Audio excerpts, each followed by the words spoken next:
dusanga muri Zaburi 30 ku murongo wa 12 ku gace kawo ka nyuma aho ijambo ritubarira ngo uhoraho Mana yaje uzogushimire ndashira. Amen. Amen. Uhoraho Mana yaje uzogushimire ndashira.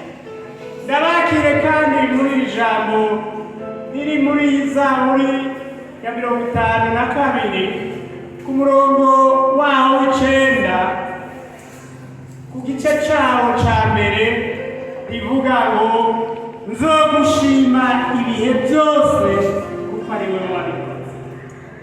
Haleluya. Uhoraho nzogushima ibihe bidashira, uhoraho nzogushima ibihe byose kuko ari wewe wabikoze. Imana tuzogushimira.